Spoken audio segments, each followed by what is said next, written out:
So stick around for the entire episode because in addition to the 7 gift ideas, I might just have one more bonus idea near the end. Has a little twist on it, and you'll see what I mean when I get there. Wits and Weights community, welcome to another solo episode of the Wits and Weights podcast. In our last episode 127, 5 fat loss mistakes women need to avoid, what to do instead, we talked about why women should think twice before jumping right into a fat loss phase, the 5 most common fat loss mistakes women make, and how to set yourself up for a successful, healthy, and sustainable fat loss phase. Today, for episode 128, which is going to be a fun one, it's titled My Favorite Gym Things, 7 Gifts Under $100. I'm answering a question that I get all the time about what equipment is most useful in your gym bag or your home gym for maybe a gift idea or just something you want to buy for yourself. So rather than focus on the big stuff like a power rack or barbell, which I talked about many moons ago in one of my earliest episodes about setting up your home gym, for today, I put together a budget-friendly list for you just in time for the holidays or any occasion where you're looking for a gym-related gift or toy to buy. And I'm wearing my Super Mario shirt that my girls got for me because when I was 6 back in the mid-'80s, that was one of the most exciting gifts I got was a Nintendo Entertainment System for those of you who are into games at all. I'm still a gamer. It's one of the fun things I do for fun on the side to relieve stress, but definitely getting in the spirit of gift giving right now. So stick around for the entire episode because in addition to the 7 gift ideas, I might just have one more bonus idea near the end. Has a little twist on it, and you'll see what I mean when I get there. Also, I'm not including affiliate links or anything like that in my show notes because this is more about the equipment itself. What are the benefits, how and why you would use this equipment? These are the most useful things that I found, among the most useful things in my gym. If you do want to know what I personally use, exact brands and Amazon links and stuff like that, or other brands that I use for ideas that you want for yourself or someone who you like or even don't like, just hit me up on IG at Wits and Weights or by email at philip@witsandweights.com. All those links are always in the show notes. All right, let's not waste any more time. Let's get into it. Here are my favorite gym things, 7 gifts under $100. Gift number 1, a dip belt. What I'm talking about here is what looks like a canvas or sometimes leather strap or belt that you can put around your waist, and it will have some way to cinch it up, and then hanging from that belt will be either a chain or some sort of strap with a hook that you can put into a plate and hang that plate from your body. And so it's called a dip belt because it's designed to add weight while you're doing dips. Dips are one of the most effective exercises you can have in your routine both for your chest and your triceps. There's different angles you can hit them with. And doing loaded dips is a fantastic way to progress the movement when you're working in, say, anywhere from 8 to 15 rep range. And you want to push your press, for example. It's really good at pushing the overhead press for a lot of people when you get plateaued on that movement. So dips are fantastic. I regularly have them in my routine, and you can't go wrong with a dip belt. Now be careful, especially for the guys. The cheaper belts, they might be effective, but sometimes they'll have hooks or chains that hang in the wrong places, if you know what I mean. And you got to be careful to avoid pinching in that area. But even for the ladies, you got to watch out how it interacts with your clothes, if it pinches your clothes and stuff like that. My brother got me one, and again, I'm not including specific links, but you can find ones designed like this that the belt straps tight together, and then there's a long canvas strap with a hook that connects to the other end. And so that strap goes into the plate, and there's really no chance of pinching whatsoever with that design. So I love it. A dip belt can also be used for things like calf raises. Yeah, if you want to get creative, this is where this stuff, I love multi-uses for these things. You can hang a bunch of weight from your body and use a power rack and just a calf block or a box or whatever, wedges, and do calf raises with that weight hanging down from you. You could even bend forward and do like a donkey calf raise style movement with a dip belt. The other thing a dip belt is good for is belt squats at home. So if you have 2 platforms that you can stand on under either foot and hang the weight between you, you can go down into a squat and have it loaded in a different way, in a way that doesn't give you as much low back strain as a typical back squat. Okay, so that's number one, dip belt. See, I told you this would be a useful episode. It's not just telling you what to get, it's telling you how you can use them. Okay, gift number two, lifting straps. And I'm talking about deadlifting straps. Now, there are different types out there. Everyone has an opinion. When I first started, I got the ones that were figure 8 shaped, but quickly found those were not the most effective. So I then moved to the kind that has a single loop. Now, you can get the single loop deadlift straps, or you can go even all the way to the kind of hardcore, just a pure strap. And then you have to learn how to wrap it around your hand, which is a little tricky first few times, but there's plenty of videos on that. And honestly, if you're just kind of the average home gym goer, let's say, or even if you go to a gym, the kind with the loop can work perfectly well. The way I like to use the lifting straps, and then I'll tell you what I use them on, is I will cinch them to my non-dominant hand first and use my dominant hand to tighten it, and then tighten it around the bar. And then I'll use my dominant hand and tighten it around the bar, looping the strap with the same hand. So it's hard to describe on a podcast. I know I have video here too, but I'm not going to show that to you. You can just reach out to me, or again, there's plenty of videos to show you how to use them. If you buy one from like Amazon, for example, there's usually videos that show you how to use a lifting strap. But why I like lifting straps. And again, some people you will hear, I think even like the Mind Pump guys, for example, will say like, yeah, you never really need to use them. I like them for a few things. First, I like them for deadlifts when there's a lot of volume involved. So I'm a big fan of not using lifting straps when you are doing your novice linear progression, when you're deadlifting for the first time and trying to build that grip strength. And keep doing that as much as you can. Like to this day, when I do very heavy deadlifts and lower reps, I will do at least 1 or 2 sets without the straps. But if I get into like testing my 1RM, I might throw the straps on. The other time I would throw on straps is high volume work. So if I'm doing 10 sets of 4 or something like that, I'm not as concerned about the grip strength as just getting in the volume for the deadlift, for my legs, for my back, and so on. So there's no shame in using them. And if they help you avoid the bottleneck of your grip, use them. Now, the caveat to this is I also encourage you to learn the hook grip. Some people like an alternate grip as well, but I don't like the asymmetry of that. So for me, I like the hook grip, the front facing hook grip for deadlifts, but doing it the right way. And there's a special way to do that. I think I put a YouTube video about this like a couple of years back, but it involves having your thumb out at kind of a parallel to the bar as opposed to up and more across the bar. Anyway, I'm going off on a tangent that has nothing to do with the straps themselves. I'm just saying that these are the things that you don't want to just give up and use straps too early. Okay, so lifting straps are good for deadlifts when you're doing high volume or on your second, third, fourth set, whatever. They're also good for movements like barbell rows, for example. Anything where you're lifting a heavy bar and you don't want the grip to be the bottleneck. You're actually trying to get back work done and you don't care about the grip. You're just trying to get all those reps in and really focus on the mind-muscle connection and contracting that back and getting the squeeze and, pausing at the top for a split second, things like that, that can get bogged down or be harder to do when you're just trying to hold on to the bar. Shrugs are another great example, both with a barbell and dumbbells or trap bar or whatever you're using for shrugs, where you just take the grip out of the equation. You're trying to load up as much as you can for those traps. And then the other place I use lifting straps all the time is pull-ups. Okay, I don't use them for chin-ups, which is the supinated grip, palm facing you. I use them for pull-ups, which is the pronated grip with the palms out, right? Where you just have a wide grip and you're pulling yourself up. Classic pull-up. I like lifting straps there, again, so that the grip doesn't give out before my back is fatigued. I want to fatigue my back when I'm doing those. So there you go. Number 2 is lifting straps.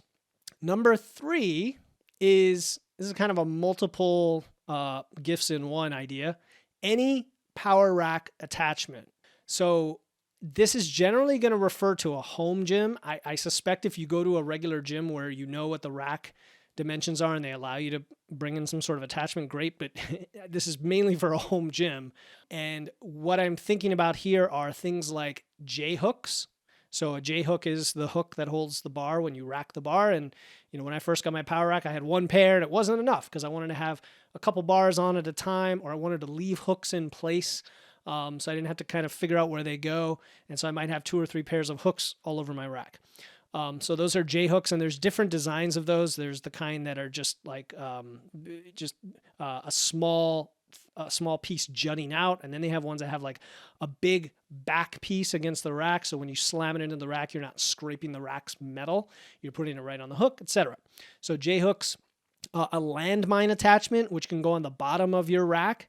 Right, your rack is this big heavy thing, so it can hold the landmine in place. A landmine is where you can put the barbell in this cylinder down on the floor, and then it pivots in all different directions. So you can do things like landmine presses or landmine rows, landmine calf raises, whatever. Okay, spotter arms are another great power rack attachment. If you have, say, spotter arms or spotter pins, depending, right? Like pins are good because they go kind of inside the rack, but spotter arms can be put outside the rack, giving you more versatility. And again, for safety, you want to have spotter arms whenever you don't have a human spotter and there's an opportunity you might miss a rep and you need to set the weight down. And then another one I love is dip attachments. You can get either the separate attachments. Those are the ones I have that I like because when I say separate, I mean there's one for the right, one for the left, and they kind of go at a diagonal angle so that you can pick the width of your dip grip because everybody has different anthropometry, right? Like your body's different. So like a petite female might need to go up to where it's really close together, and then a really big guy might need to go where it's farther apart. So I like that. Now, a less flexible version of a dip attachment is called a matador, and that's a single attachment where it comes out at a diagonal, and you can do your dips inside the diagonal. I find that it doesn't have quite as much width outward for me, but that's just me. So this was number 3, is pretty much any attachment that goes in your power rack. The caveat here is you got to understand the size of your rack and the spacing of the holes.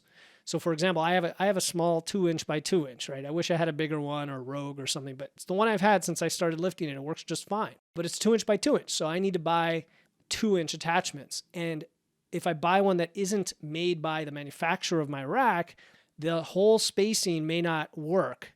And so some attachments, it doesn't matter. Like it just has one peg that goes in one hole, then it doesn't matter how it's spaced. Others, though, might have 2 pegs, for example, and then, of course, it won't fit if it's not designed for that spacing. So if you have a well-made rack that has their own brand of attachments, that's always a good approach. So think ahead when you get your rack.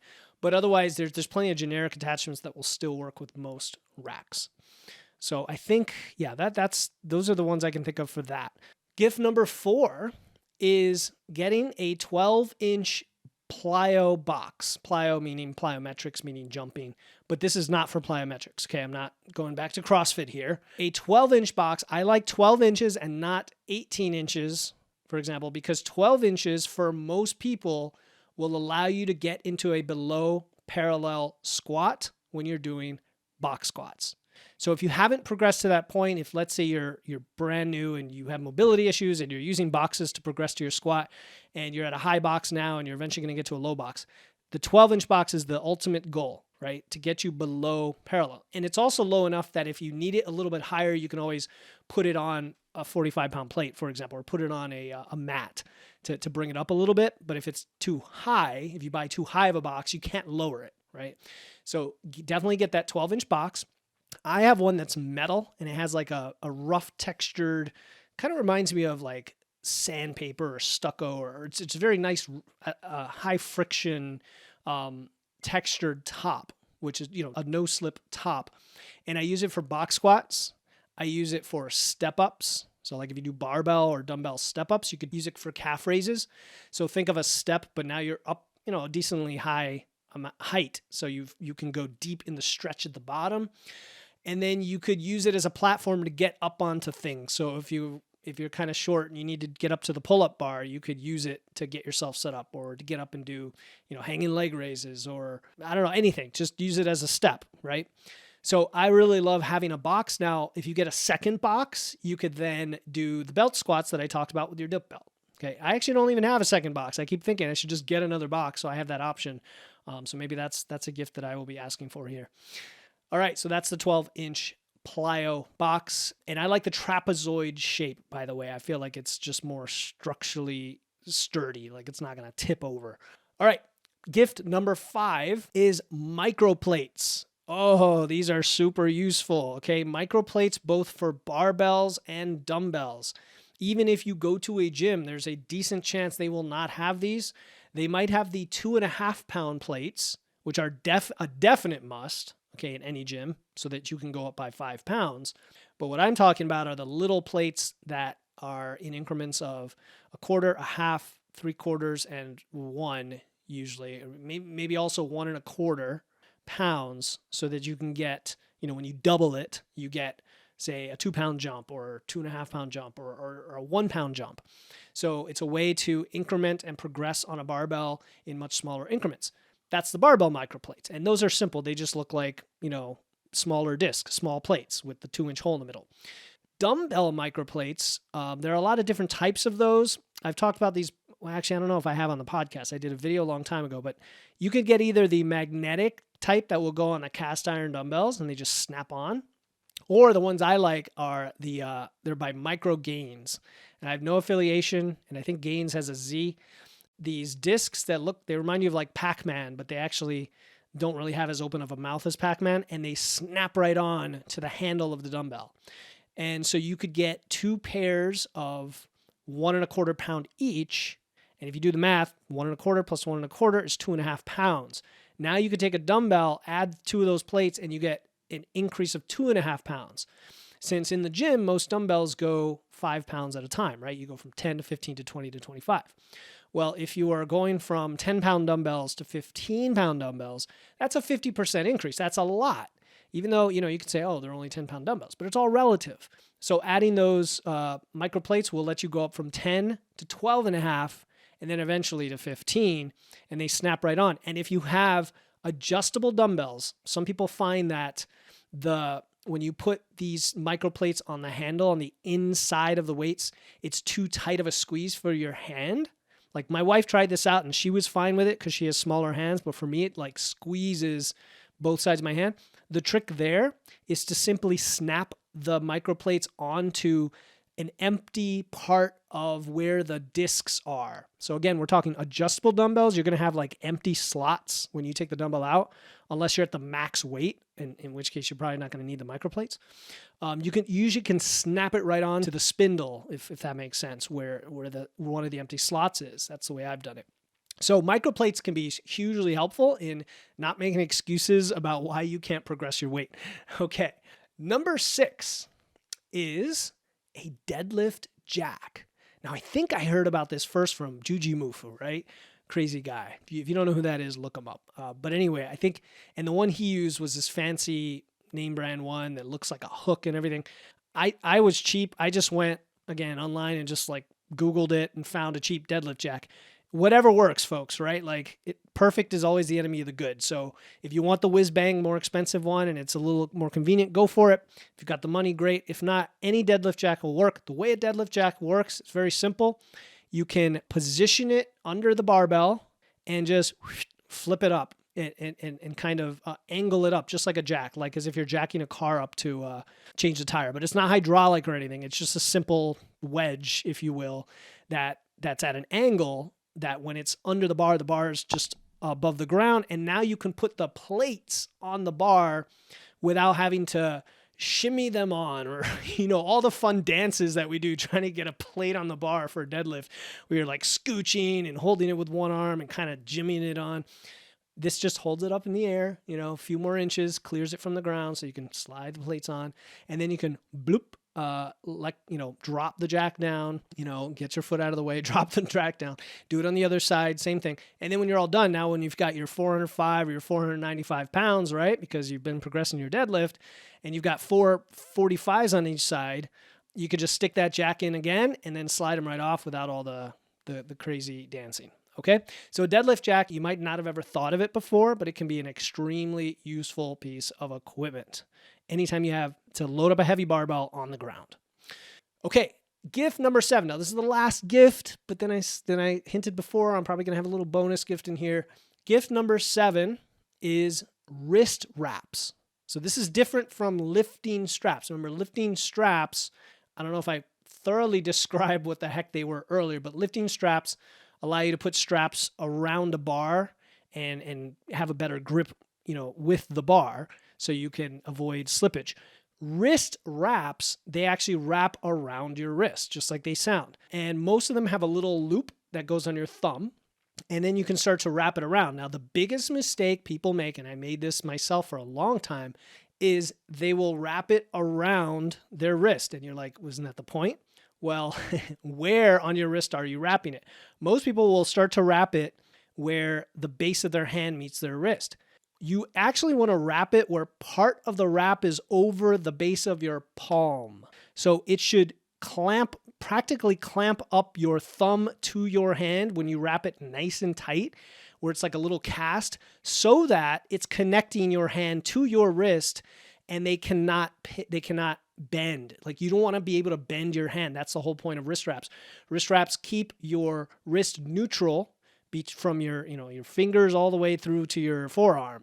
So when you wrap them, and again, you could probably Google this, but there might be a lot of people that are telling you the wrong way to do it. You want to wrap nice and tight up a lot higher than you think so that it kind of closes in your thumb against your hand. And now you've got these you can move your fingers, but you can't really move your thumb type of deal. And so what that lets you do is when you get under the bar for a bench press or an overhead press, let's say, or even dumbbell bench presses, you keep a nice neutral angle so that all the load is transferred through your arm to where it needs to go, instead of extending your wrist like a lot of people mistakenly do. And now you're putting force, you're creating a moment arm that makes the lift much harder, increases chance of injury, it puts the load in the wrong place, okay? So the neutral wrists with wrist wraps really help you kind of get a feel for, okay, this is how I do it. And then you're going to find, like in the bench press and the overhead press, that your fingernails are now facing more forward. That's one of the cues I learned early on when I was overhead pressing, is fingernails looking at the wall, like fingernails staring at the wall. If they're staring at the ceiling, your wrist is probably too extended. For some people, this is going to feel like the bar is going to maybe slip forward, but there's a sweet spot where it's sitting right on the base of your palm and transferring that load where it needs to be. So wrist wraps can help with that proprioception, as they call it. I think I said that right. And I still use them. I like the feel of them. I like to feel like it's just this solid structure. And I feel like I can get just a tiny bit more weight on the bar that way. Okay, so that's number 7. So we had number 1, dip belt. Number 2, lifting straps. Number 3, power rack attachments. Number 4, 12-inch box. Number 5, microplates. Number 6, deadlift jack. Number 7, wrist wraps. And now I have a bonus number 8 for you, and it is a food scale. Oh, you're like, really? You had to do it, right? You had to go there. A food scale. Only to imply that nutrition is always a big part of your strategy here when it comes to strength, muscle, health, fitness, physique, body composition, all of it. And we just never want to forget the fact that what we put in our mouth has a huge impact on our results and our performance. And if you don't have a food scale and you've been listening to me and you know the importance of tracking and awareness, what are you waiting for? This is the perfect time. Get it as a gift. They run the gamut in terms of price. You get super duper cheapo depot food scales, and you get big fancy ones that have removable displays and special bowls and whatever. Have fun with it, right? Like, experiment, get 2, get 3.